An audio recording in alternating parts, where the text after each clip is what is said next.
Okay, before the break, we were looking at some terms that are going to be important as we design databases and just throughout the semester and continuing on afterwards. So a bunch of keywords, just sort of thing you'll see in multiple choice quizzes and that sort of thing. You're going to cover those. But in general, anything in the School of IT is an active subject. We learn by doing, right?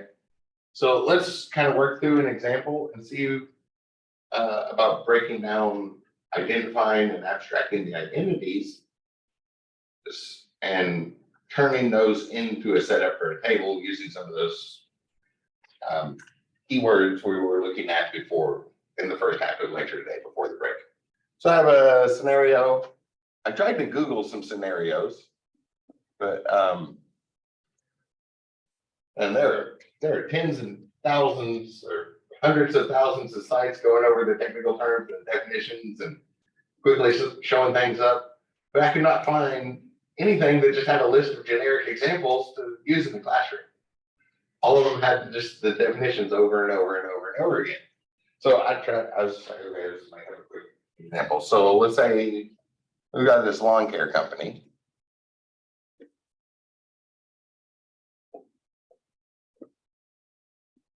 Um, 10 employees.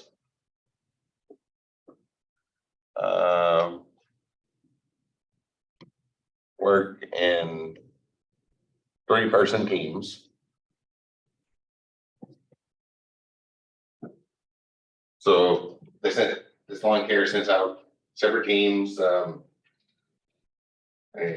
Somebody on a riding mower, somebody with a push mower to get smaller spaces, and somebody coming back with a weed eater, and the big blowers clear off the driveway afterwards and stuff. The 3 seemed like a good number.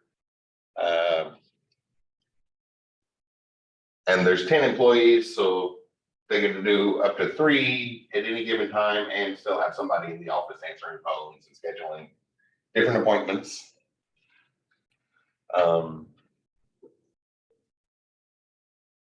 29 customers.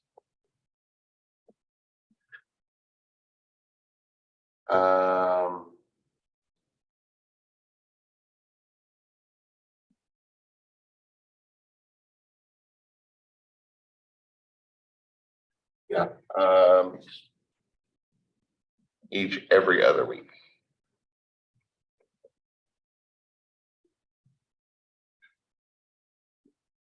I'm just making the situation up. Someone with every other week, obviously that would change in the real world, right?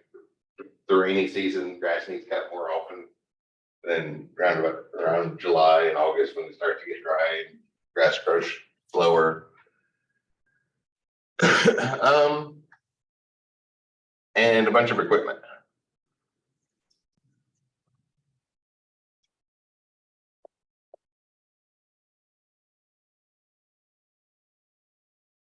Sort of starting situation here. Just making this up. We might need more for the situation as we go. But can we turn that company's? Can we set up a database for that company? Can we identify the entities involved in order to get the best sort of optimization? We haven't talked about all the optimization. The first optimization thing is going to come next week when we start talking about normalization. But for now, can we identify the entities and figure out which ones need to be connected through those relationships we talked about? Remember the aggregation and composition. So aggregations, if there is, when we break it down and identify all the different components, a composition relationship immediately means that it's going to be the columns in our table, and an aggregation relationship immediately tells us that that will be the relationships between the tables. So what are some of the entities that we will need here? We start making a list, right? Obviously, there's going to be employees.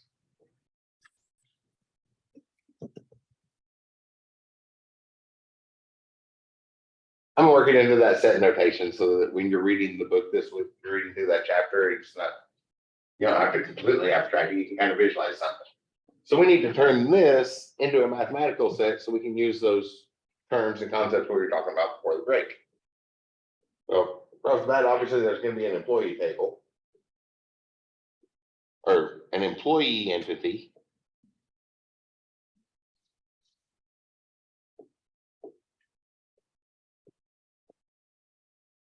What would be the best way to break that down? Should we have like an employees table that has all of them listed out? Or would it be better to have each employee get their own table and then we connect them back that way? Kind of hard to answer that question right at this point, right? Is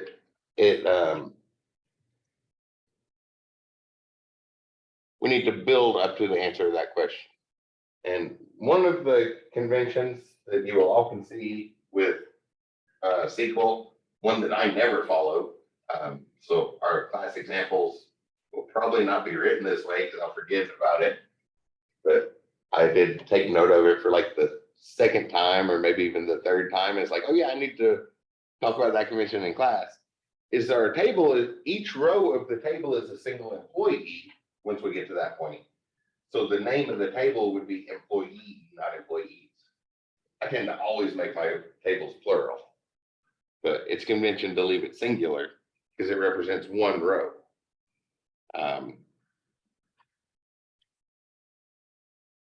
Employees are going to work in teams, so that seems like a feasible thing for employees are in teams. So maybe a table about teams, and then we can keep track of who did which particular job, right? Like next week, a customer calls up complaining because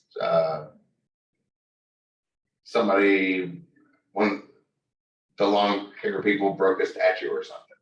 That seems like a good example. Try to make it real. And they want to know which employee broke the statue. Like not accidentally bumped it with a lawnmower. Somebody got mad and kicked this lady's statue. She saw them doing it. Or like a week later, she saw it on the Ring doorbell. It's like, what was your employees doing? And maybe it's fuzzy video. They can't tell which employee it is. So they can go back and figure out which team, who was there that day. Kind of narrow it down. That's an extreme example, but we might need a way to, a team would be an entity to identify, or that we can identify there. First step is just to list out every possible entity we can identify. And as a good rule of thumb, not just for databases, but just in general, it's always better to list out more than you need and take things away than try to list out, than have too short of a list and try to think of stuff to add. It's always better to just list out every possible thing you can think of. 10 employees working 30-person teams, 29 customers, so probably a customer team. And if anybody, in case you didn't notice it, I did already forget that thing I just said like 3 minutes ago and tried to put an S on at the end of team, say teams. But the SQL convention is leave that singular. Think about each one individual row. So plural would be appropriate if you have lots of rows in that table, but it is still valid to only have one row in that table. Might be the way to remember that convention. Customers, every other week, and a bunch of equipment.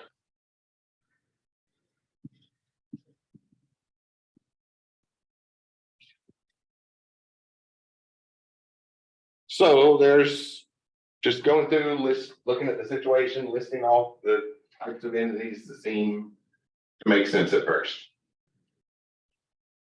I've got 2 colored pens to do this.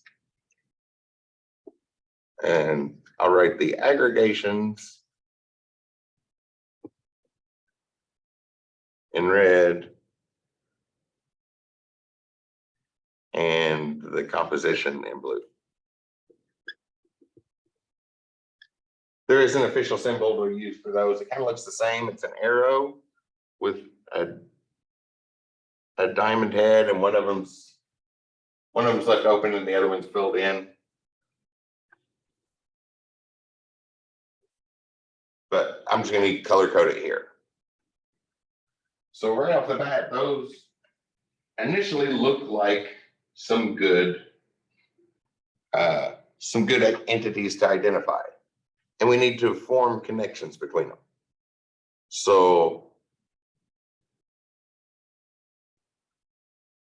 I'm gonna start with some aggregations connecting these tables. I don't know what field's gonna connect them, but I know there will be an aggregation because 3 employees are gonna make up a team. Each team is gonna be using some equipment. They'll have a different set of equipment, right? Big lawn care company, they're gonna have lots of lawn mowers, lots of weed eaters, lots of blowers, lots of other things, and maybe each team takes a different one every day. So they need to know who was assigned to which one.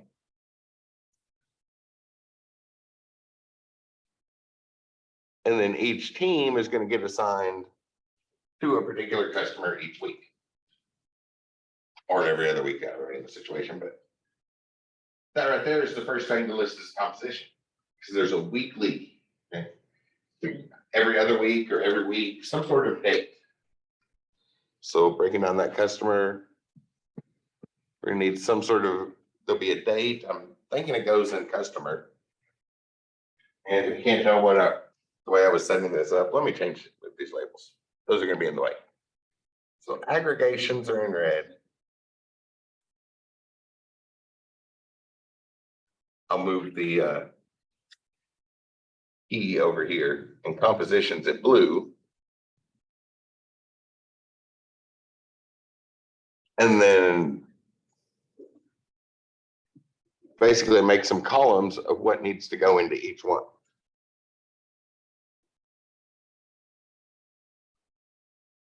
So basically turn that initial set of entities into a table.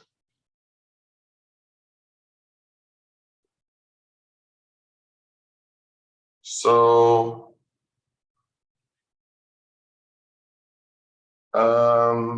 what do we need to know about the employees?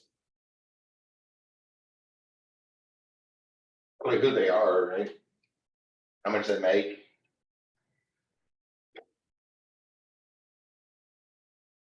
So I'm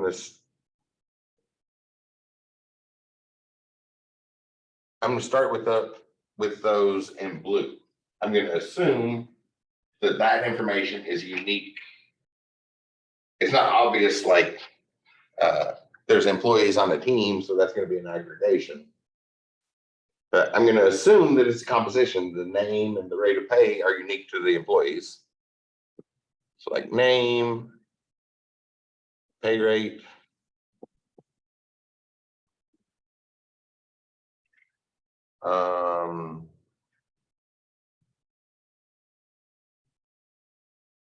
What else might we need to know about the employees on a particular team?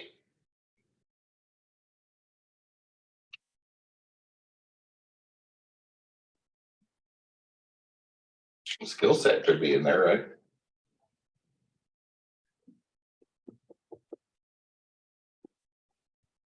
I was thinking about that one to tie in, bring back the red thing. Because the skill set's going to vary. One that I see all the time around Clarksville, where there's lots of paved area, the little islands for lawn care crews to trim. Small islands, but when they mow those or hit them with the weed eater, the grass is going to go a long ways all over the back. So it's pretty common to see the people with the big blowers afterwards riding around on hoverboards to get all that. It's perfect for that because it's a whole lot quicker than walking, and they can make nice little circles and get really good control about how they move it. So the skill set somehow needs to tie into the equipment, right? Because the person that's kind of clumsy on a hoverboard, you wouldn't want to have using the hoverboard with the blower. Or if somebody is just abnormally slow with the weed eater, or they consistently drive the lawnmowers too fast. No matter what they're doing, they try to do it at top speed. So it causes maybe damages the equipment periodically, or it doesn't cut as good because they're going as fast as the lawnmower possibly go instead of going slow. So skill set seems like it would tie into equipment as well. So even though we haven't got anything over here, I'm gonna change skill set.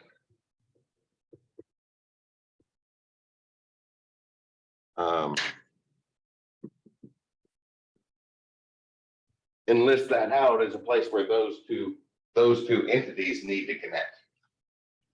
And it's breaking down all of this stuff instead of trying to jump right to that final product. Because a lot of people do that at first, and the assignment that's due this evening, that probably won't be any trouble whatsoever, right? That was specifically designed to be a first homework assignment on that. So it shouldn't be any trouble at all. If it starts to give you trouble, let me know.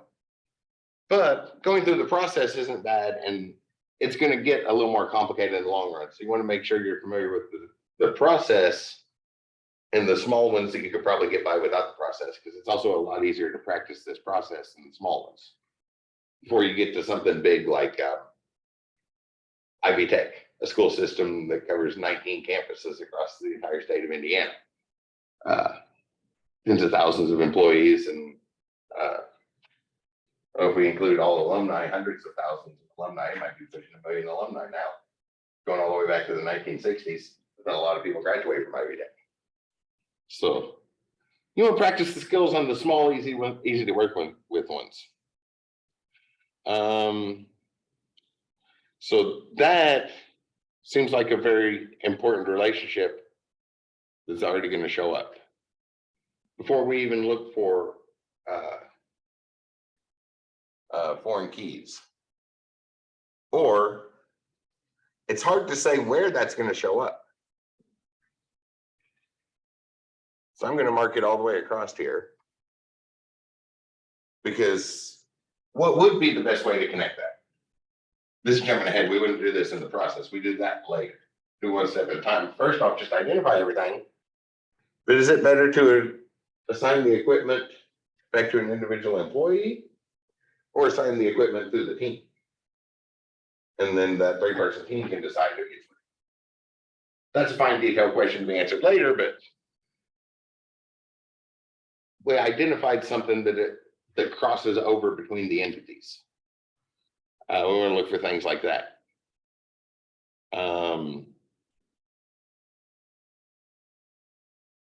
Team, equipment, there's going to be unique IDs and stuff there.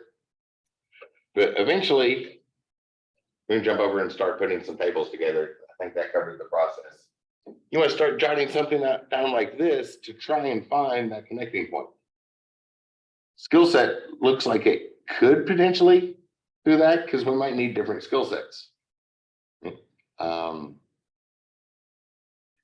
we send the 3-person team out to take care of somebody's yard, and they arrive there to find that a tree fell in a recent storm and needs cleared out of their driveway, but nobody on that team knows how to use a chainsaw, that'd be kind of a problem, right?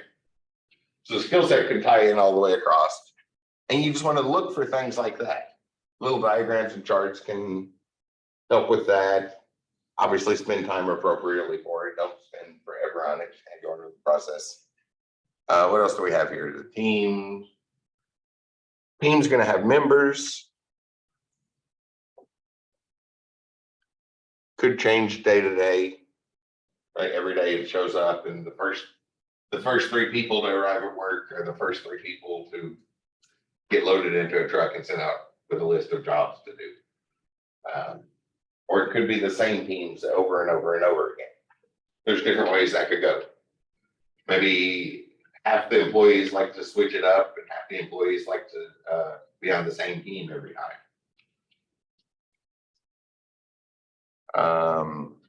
Equipment. What would we have? We'd have a type.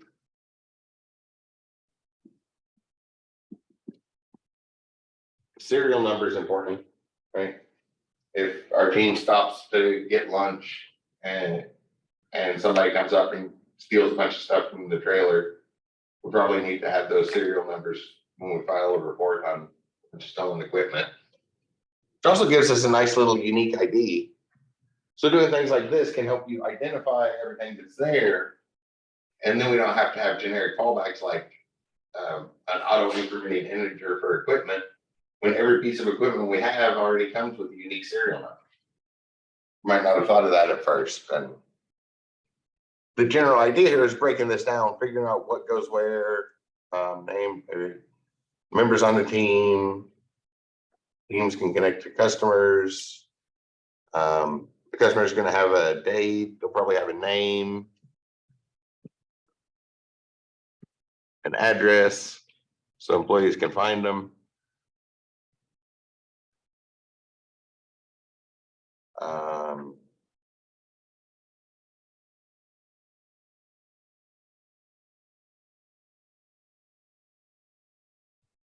Date, name, address, that's probably a good start.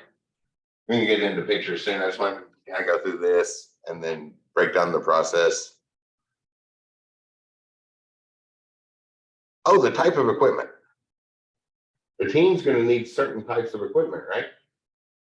So I'm going to switch that over to a red one. Like. And this is probably a good place to do something like this. This is the brainstorming, the thinking, the planning. It's not the final step. So this stage gets messy. And you want to let it get messy. Right? A typical scene most people are familiar with in our society is like a writer sitting around trying to write. And typically when Hollywood does that, it shows that writer sitting in a dark room, like a typewriter with wadded up pieces of paper thrown all over the room. Because I keep jotting down ideas and then discarding them. That's an important step. You don't want to skip that step. So leave room for the messy step, because if you try to jump right to the final product, you might not leave yourself any room for that mess when the ideas show up later. So go through this brainstorming, I guess, and we can see how connections start to form. I think skill set, let me change these bubbles here. So instead of going everywhere, I'll do like I did there and form one line. So skill set can tie employees to a particular piece of equipment, and the type of equipment can make sure all of the teams are well funded. It looks like there's really only one connection missing, and that would be, so those two are connected, those two are related. So if we need to, we could follow that relationship back around. But we need at least one relationship to make sure everything is connected some way, that we can get to every single column.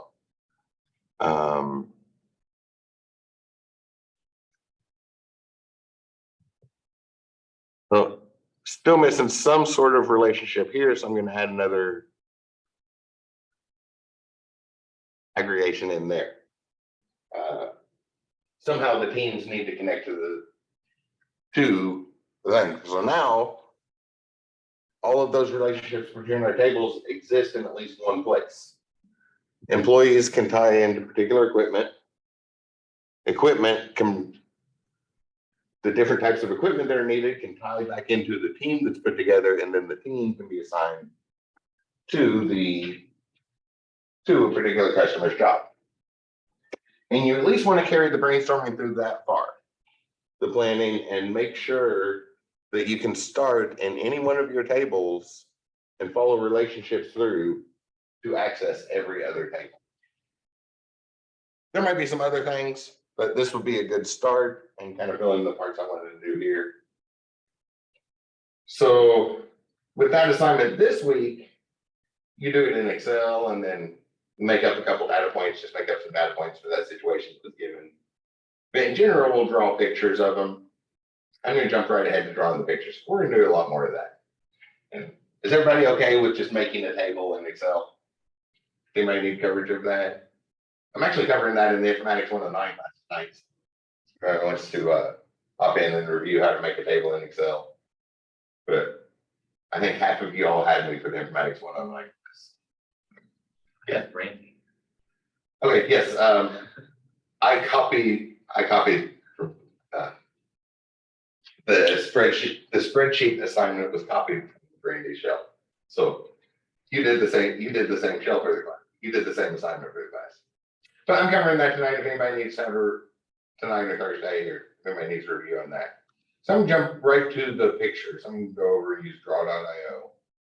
We can use any drawing software, we can do it on paper, right? It's sort of a thinking part.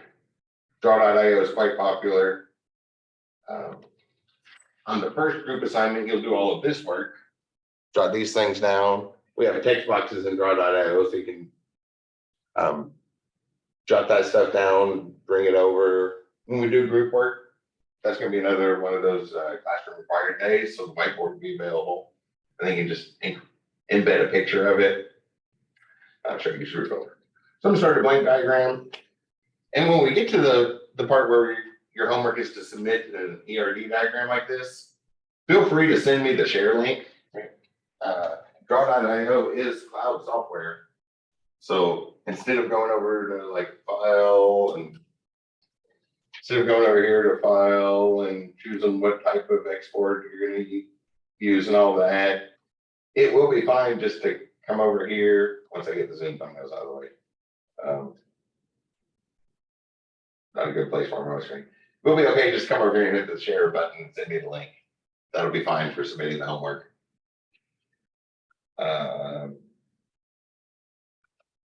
So we're going to draw entity relationship diagrams, which should be one of the sections that's turned on by default.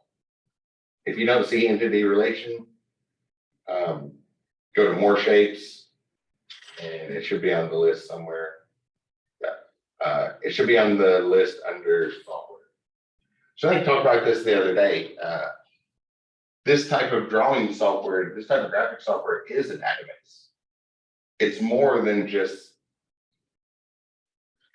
a place where we can draw lines. We have all those pre-built shapes. And when we start to drag them in, like drag it over here, we also have all these properties about it. Key value pairs, if you want to call it that. Or since we have those in all the shapes, you can think of the property as the column header. We have that column, and then this is the value for this particular record in the database. There are other uses for databases, not just the business situations that we get a lot of practice at. At some point, probably when we get near to the end of the semester, I'm gonna pull up a couple of the social media platforms I put together. I had this thought a couple years ago. I've just been building software whenever I'm bored and like writing code. I've been making social media platforms, but instead of like a group on Facebook, you and your friends could have your own social media site all together. So I started putting some together. Maybe people will like that, but social media, a social media platform is a huge, massive database. That's all it is. So there's other uses for databases. So with these diagrams, those entities we identified from our situation are represented in the entity diagram here. Well, the name says it all, entity relationship diagram. So these, this is the entity, and then the relationship is the arrows where we connect one entity to another to form the relationship. So that's the two main parts. And we have it all identified. So it looks like we need 4 different entities. I'll bring them all in here. 2, 3, 4, maybe I'll fit on there. Line things up.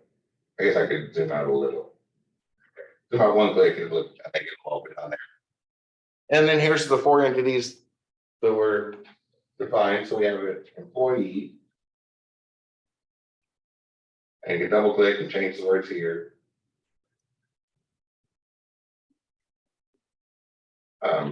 Just start changing the text and all of that. Then we have a team, entity, and a customer entity. And a equipment entity. Ones we identified on the board, and everything needs a unique ID in order to form these relationships, our primary and foreign key. So the primary key is the table it's in, and then when we use that primary key in another table, then it becomes a foreign key. So it's not two separate entities. The same data point will be both a primary key and a foreign key, just based on which table it's written in. Employee name, pay rate, skill set, that's the three that are on there. I don't really see anything unique there. So let's just throw in an integer. Employee ID, integer. I'm gonna write auto because I run out of room, but auto increment, which is slightly different depending on which flavor of SQL we're using. But enough to tell for certain that that is going to be an auto incremented integer. For the teams could switch up daily. There's definitely nothing that unique to identify each team. So we'll need an integer, another auto integer here. So team ID, again, it's going to be an integer, and I'll just auto increment. That way we don't have to think of something specific, and if team members change up and stuff, it's easy to keep track of it. We'll have the team assignment daily. Like when somebody clocks in, they'll hit the button for which team they're joining that particular day. We just need to keep track of who was working together on any given day.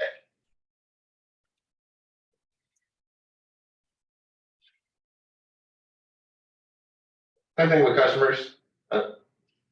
Next we have emails, and social security numbers are unique. We may not have their social security number, but we're probably going to have that customer's email, right? I would think that would be unique. Phone numbers are also unique. That's another good one to fall back on.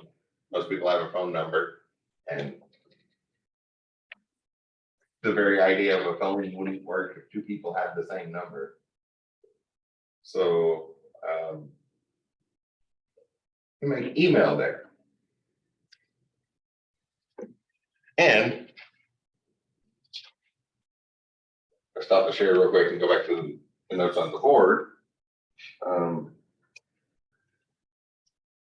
That would work for this connection here that didn't fully get labeled. It's like, okay, there has to be a connection here. So let's just throw email in here. Then over here, it's the primary key, and over here, it's the foreign key. So those data points always count twice. In the text file, when we're looking at the database in text form or graphical form, we'll see it twice. But internally, that's usually managed, so it's not duplicated.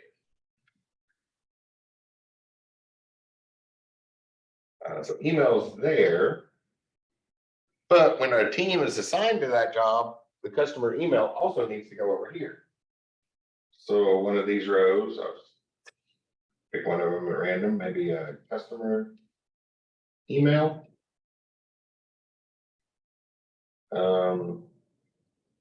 That'll be text, or I'm just gonna write text for now.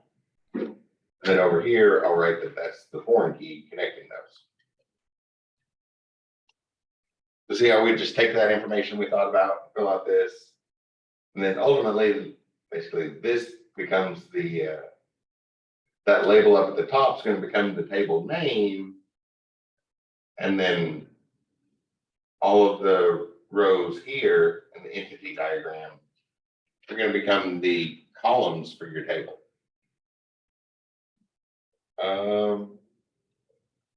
What else do we have up there? So the type of equipment. Oh, the equipment all has a unique serial number. So that's, we don't have to look further for a special thing, right? Every one of those lawnmowers that the company owns has its own serial number from the factory. So we can always identify it, and we don't need to store extra data.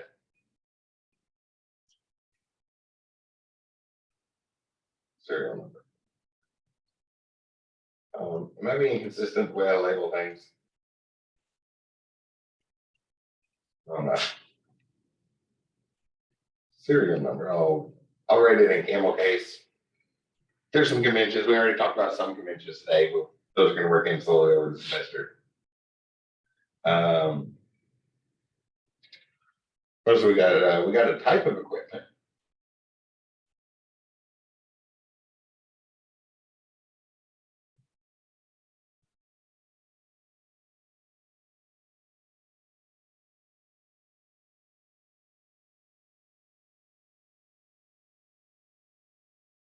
But types, and even though there's gonna be a connection here, we don't necessarily need to make that a key. Keys are unique. Right? For a lawn care company, we're gonna have a whole bunch of riding lawnmowers. And as long as each team has at least one of those riding lawnmowers, it'll be okay. But it wouldn't necessarily matter which one they have. So we'll form a connection there. I'll bring it up here to the team, but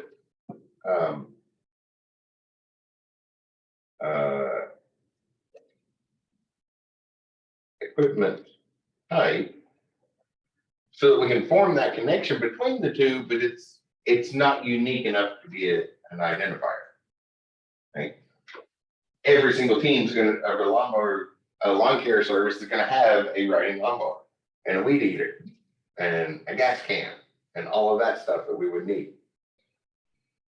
I guess for things like gas can, we'd probably make up a serial number, make up our own serial number, but for the stuff the expensive stuff that we would care a lot more about, it's all gonna have its own unique serial number. Skill sets. Who can use any particular equipment? So employee has a skill set, and that skill set relates back to a particular piece of equipment. What skill set is necessary in order to run that equipment? Or certification might be another one, right? Which employees are certified to drive the forklift? Which employees are certified to use the crane?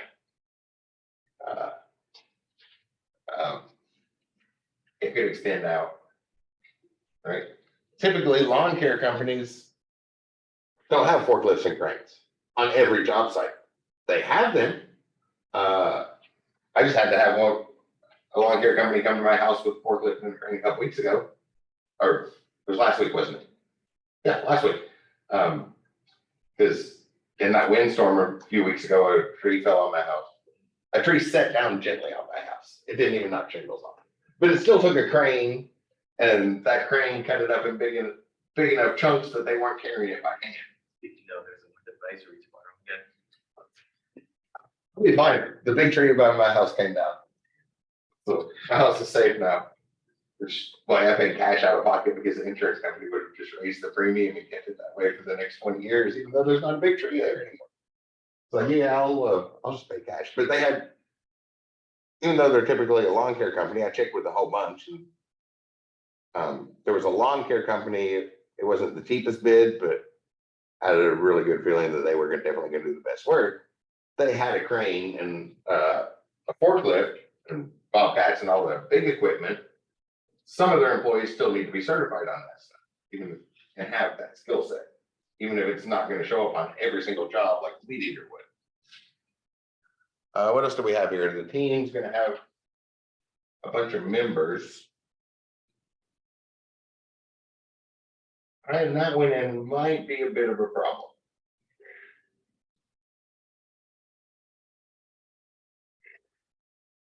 Because how do we put a list in there? One of the core things about a table is every data point gets its own cell. So if there's three team members, that's 3 data points that we would have to put in one cell here. However, we could go the other way And if we put team over here, and then here, oh, let's say team name.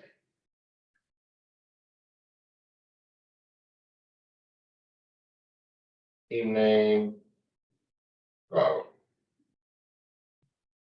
I'll leave it team and team. How do those connect?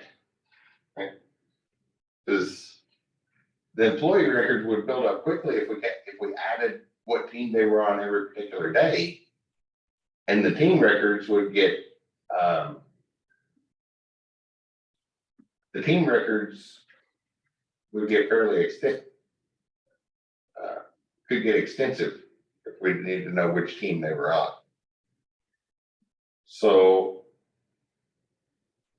this one might need a further breakdown than what the initial thing showed. So in general,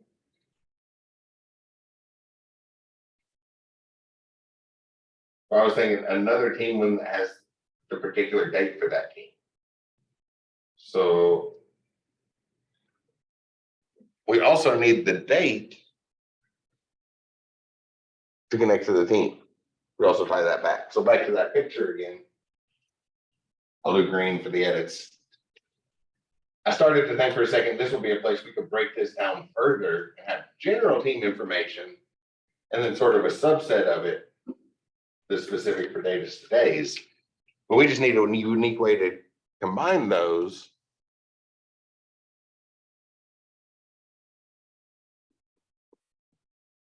And the date might work better than the actual team. Because the teams we know, right? There's a short list of teams. It's team 1, team 2, or team 3. And then the 10th person stays in the office and answers the phone. So could do a short list of which team names and enum, just to throw that in there. Or use an integer. But we might also need a date field to keep track of which teams were there when. And in these type of diagrams, these are databases, so we can just add rows to these tables and the images. So a date, which is definitely going to be a date type of data. We didn't talk about that one last week. I think we skipped right over that. But there is date data, date time. I usually use date time because it'll be probably week 6 or 7 before we actually use it in the last example. But there is a nice thing for automatic update with the default now. And then anytime a change is made to the team table, it automatically puts in right now's date, the current date. And then we don't ever have to worry about actually putting that in ourselves and getting the format or anything. It's just every update. That's common on like login tables. Every time somebody logs in or logs off, we automatically grab the date state. So that's a date time, at least the one I usually use. There's different ones. We also have date type of data. We have time type of data, or we can put them together and have date time type of data. So maybe these teams, everybody meets for lunch and afterwards they might not be on the same team they were that morning, depending on what's scheduled for the afternoon. And that gives us a way to tell where each one is. So in our customers, we're also going to need that date time. But does that really need to be on the customer table? Because we're going to go to the same customers week after week after week, right? Every week we cut the same people's grass. We don't need to record them every single time. Let me undo that. So I'm going to make another table for like jobs.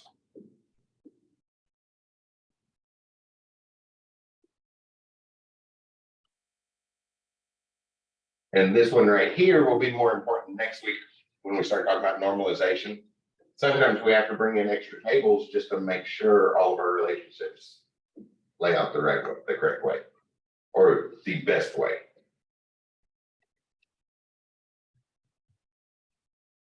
And every job's gonna have a customer.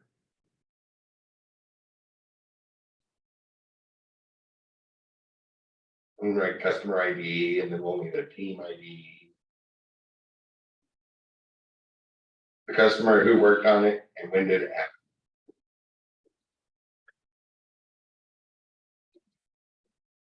So data that we already have in other tables, but really, we need that in order to tie everything together without having to duplicate it. Right? We don't want to redo the same customer's data set every single time we go mow their yard.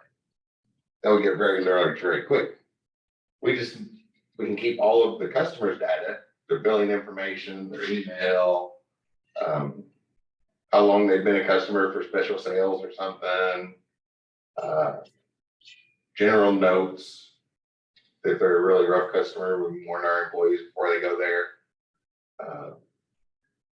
Or if they're a really good customer that's always going to be there with, like, when the team's halfway finished, the customer's going to come out with a big pitcher of sweet tea or something. That happens a lot more in places like Georgia, South Carolina than it does in Indiana and Kentucky, but that sort of thing does still happen. So a lot of brainstorming and thinking here, but that's sort of the process. All of this is the thinking part. And then once we get this done, then we just tie these things together. There's probably more we could tie in, but our customer table. Wait, does that mean I need to do that for the assignment? No, for the assignment this week, you just need the basic one. So I'm gonna drag this around and add in some things so that it doesn't overlap. So the customer ID, I need to go to this one. I'll do this one. So I'm gonna grab that customer ID there and connect to the customer ID here. Then I'll move the arrow so that it all doesn't necessarily overlap. Everything's customizable. Yes. We submit it, right, if it needs more. How do you submit it? Is that what you're asking? I said, I can be submitted if it needs. Oh, yeah. That's up to you. The first one's fine. The first one's just introducing it. We're gonna do lots and lots and lots of this stuff. They'll be considerably more complicated by the time we get to week 6 and 7. So we'll kind of go over the process. That's why I waited until pretty much, well, the assignment's not due for a couple more hours still, but hopefully everybody's at least looked at it by this point. And introduce that stuff. And then we can tie in skill set. Whoops. Grab the arrow from this skill set and tie into this skill set column here.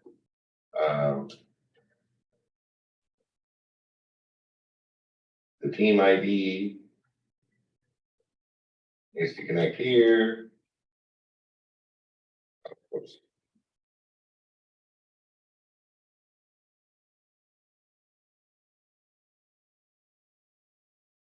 And daytime's over here, so we really don't need to duplicate our data. I was going to leave it duplicated in today's example, but so particular team ID. Well, I'll go ahead and leave it here. Optimization shows up next week. And we form all these different connections. Those arrows look a little bit off because let me set them so they're staggered. That way it doesn't blend together. And you want to try to go to clarity. All the stuff can be moved around and adjusted. And make sure it actually connects so that, like, if we remove this table down here, those arrows still stay connected to where they were. Otherwise, you have to redraw your arrows. So when you go to connect it, what's left? Oh, customer email. Each team gets assigned one customer. So one customer to many, and it could be a different one every week. So one customer to many teams. So grab this arrow and bring it over and make sure it actually connects to it so that you can move stuff around. When you go to try to make sure the picture's clear and everything like that. And then our relationships, there's a, it's in the section of supplemental reading material. I'll go ahead and pull that up. And I did add that note into every module's uh, learning assignments page. How it's called? Whatever the page called, I added that note in and said the quizzes are based off the textbook. But in the supplemental material, which can be very, very useful, especially those of you all planning to head into a data analytics thing. If you're heading down a data analytics pathway, I'm going to read a little bit, dig into that supplemental material as time allows. But there's also things about relationships and the notational symbols, or in particular, crow's foot notation. This one definitely look at. So for your entity relationship diagrams, we will be using this notation. So the one that looks like crow's foot, multiple branches coming out instead of the arrowhead pointing. By default, we just got a bunch of arrows. We're not pointing at the different things. We're defining relationships. So lots of things is a mini. So one customer can connect to many teams because a different team is going to come out every week. And one team can connect to many employees because we might switch out which employees are in any given team. But the other side of that, one customer connects to many. So this looks like two lines. That's just really, really bad syntax. The one at the edge is a little vertical line, and the one next to it is actually a 1. But whoever put this together chose a really bad syntax for that, and it looks like 2 vertical lines. There is a symbol that has 2 vertical lines, and it means something different. So in these notes here, that is a vertical line followed by a 1. That's why I always write my ones different. I think there's at least 1 written on the board. I unless I'm writing just straight binary code, I add the little serifs onto a 1 so that it doesn't blend into lines. Good reminder, be careful with the notation. And then the 1 and the 0 here are optional. We'll get to those later. So the or 1 part. We just need 1 vertical line. So for us now, instead of the arrowheads, we need that 1 to many relationship defined. So that's in the supplemental resources, but those we will be using those in the pictures. So make sure you look at that list. So one employee has many skill sets, right? Typical employee can probably use both a riding lawnmower and a weed eater. So one employee is going to have many skill sets. So I'm going to come over here and these last 2 things define the arrowhead. So line start, I'm going to put one employee goes to many relationships. Many relationships. But notice that kind of showed up backwards. I was reading that left to right. The line start and line end depend on how you draw it. So the way that's drawn, that should really be the other way. So go back to that line. And that should end with many. Or sorry, start with many and end with 1. So it is whichever side you click on first is the start of the line. Just make sure you keep those straight.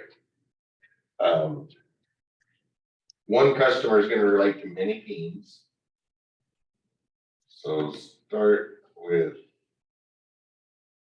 one customer is going to, that customer ID is going to show up as the foreign key for a whole lot of teams on their particular days that they went out and worked.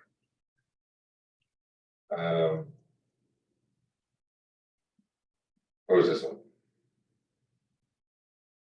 One customer ID relates to 1 job, right?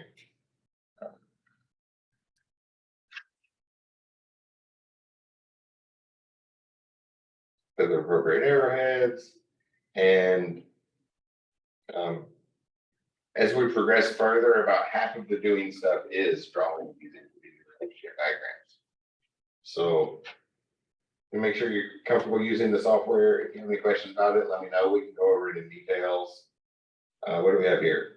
Team ID goes to job. one team works on each job, right? That's sort of the breakdown for the company. So again, that one team works on each job, but that team's gonna work for more than one job, right? If they're just mowing yards, hopefully they're gonna do more than one a day. Hopefully they can do a whole bunch of yards every day.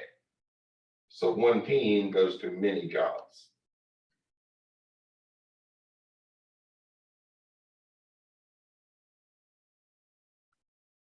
I'm delete that daytime connection.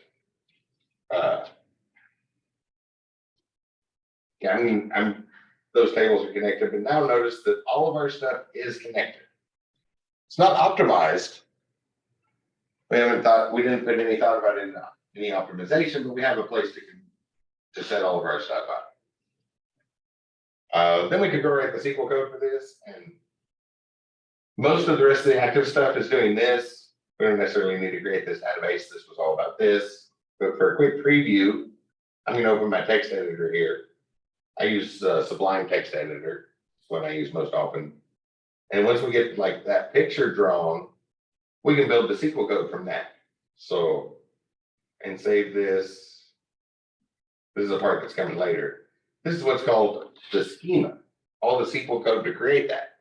We go type it in one at a time, but if things go wrong and we need to redesign it, means we have to erase that and start over. So it's a lot better to have all of the creation stuff stored into a file that we can run all at once. So I'll call this longcare.sql. And giving it the SQL extension really just tells your text editor that you're writing SQL code so that the text will change to a proper code. You'll want to have a good text editor selected. I use Sublime, which you can use it for free forever. Personal or business things.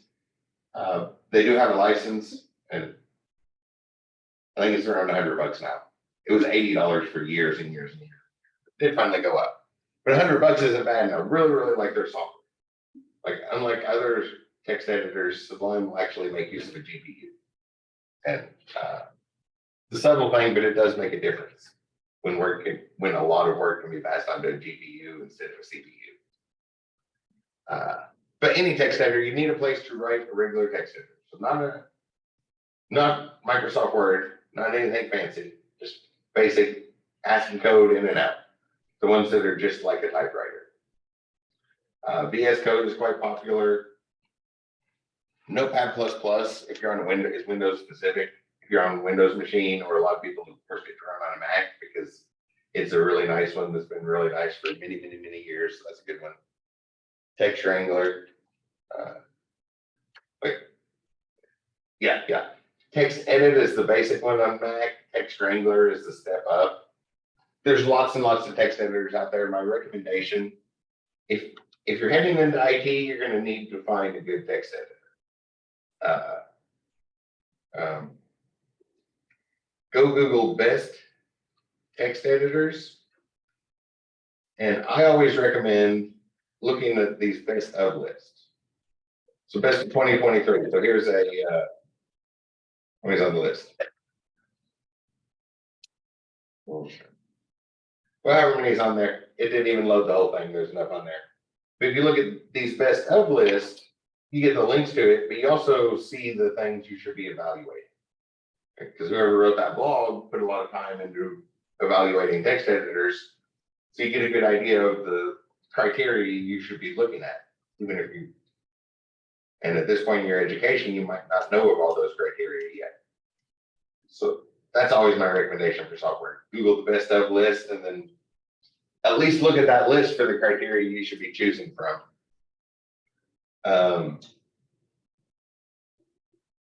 I was making quizzes for the special topics class in GitHub over the summer, and in Git and GitHub. In the textbook, there was a great comment. One of the little side notes, he mentioned text editors, said which one he was using. He put it in a little side, one of the side notes in the textbook, the advice, never get in an argument over the best text editor. So that's, the author says he still bears scars from a debate 20 years ago over that. He said, just choose the one you like and never tell anybody which text editor you use. Lots and lots of them out there. So you just want to find one. I've been using Sublime. But then we can do that SQL code where like we were looking at. We're not quite going to get to this point. I wanted to wrap up in like 1 minute. That's stuff we've seen. So create table. And we have our table. We have a employee table. Employee. There's a semicolon at the end, so I'm gonna come down and type that and just split it up over a few lines to make it look nice and clean. We'll get to these typing things soon. So we need a employee ID. So employee ID is an integer, primary key, and auto increment. What else do we have? Then we have the team that they're on, which is probably a string text. Didn't think that far ahead. I was mostly, this example was to go over this part, but we could write all of this stuff, and then that's what's going to be the schema. Create table. Most we have jobs. It's a jobs table with type the semicolon so I don't forget the end of instruction character after all the hard thingy part in the middle. I like to often do those first. What do we put here? Job ID, customer ID, team ID, and the date. Job ID is an integer, primary key, auto increment. Team ID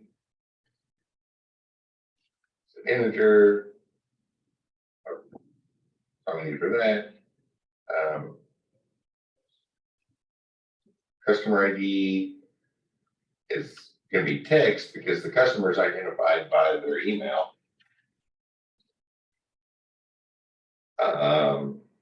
Date. In the date field, which is going to be date time. Type of data. So we can set all of that up. We will get to that part later. Everything we've seen so far, we just went and typed the SQL directly into the PHP My Admin interface. We can save it and then just upload this file.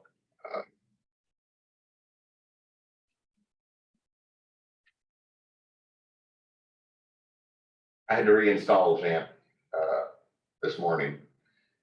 I'm trying to find a fix for something that Microsoft changed in Windows 11. And sometimes it's really hard to find fixes. But somebody's got to dig through there and then post all those forums people are asking about. So I enjoy doing that sometimes. And there's kind of an odd one, and I keep breaking jam because of it. But that's the nice thing about virtual machines. When it breaks, just uninstall it and put a new one on. Delete this one and put a new one on. Oh, there's an import one right here. So after we write that SQL file, we just upload it all at once. One important thing that we wouldn't type in right there in the interface, if we're going to make changes and try things over and over again, we can also add in these keywords, if not exists. That way it doesn't keep recreating that same table, or we don't get an error message that says the employee table already exists and it kicks us out of there. So when we get to the text file ones, you might want to remember to include that. And then delete the table that maybe there was a typo here. Maybe we put custom ID instead of customer ID. Like, whoops, there's a typo. Then we can delete the customer table and re-upload that without changes elsewhere. We will see that. And then this is what's referred to as the schema.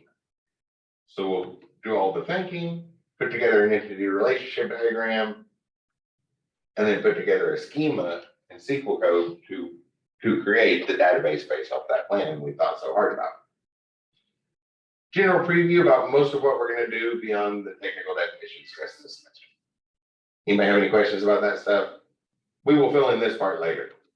Start with the abstracting the entities. That's what that Excel assignment is. You'll do this and then put it together in like make little tables in Excel. And then we'll see more and more situations throughout the semester where those it's gonna be harder and harder to abstract the entities. So here we're at the first one, it's nice and easy to break it down and figure out all the pieces and the relationships between them. Identify compositions and aggregations, so you have that immediate answer as far as which needs to be a table, or which needs to be a cell in a table, and which needs to be a relationship between tables. All of that stuff is really easy to practice there at the beginning too. Doesn't take up much time, so I would recommend doing that. And then we'll turn it into entity relationship diagrams. After that one assignment in Excel, all the rest of them are gonna be like this sort of picture. And when you submit these, the share button will be fine. You don't have to download it and send it to me, figure out what that to download and do or whatever, just share it. That's the main reason to use things on the cloud. Anybody have any questions about that? The notation makes sense? You all aren't gonna panic when you're reading through the textbook and see a bunch of math notation. So yeah, I didn't know I was in math class. So hopefully those things make sense and we remember how to read them. If we have the intersection, remember you can't just replace intersection with the word and. If you see the little, it's actually a Greek letter epsilon, but it looks like a curvy E. That means in, so an element in one of our sets. Union, you can just replace that with or. In difference, we take the entire first set, but then pull out anything that would be in the intersection with the second set. So maybe the word except would go good there. So like set A, except for the stuff that's also in set B. Might be a good way to read that, and then you don't get lost in the math notation when you're reading that, because it does introduce important concepts as far as putting databases together. So you don't want to just skip the math notation because it's hard to read. Okay, I think it's been 5 seconds since I asked if there was any more questions. I assume the silence means no questions. If you have any, let me know. I'm always happy to help. Otherwise, I'll see you all on Thursday, and we'll just kind of continue from there. Have a good one. It's really, really nice outside. And humid.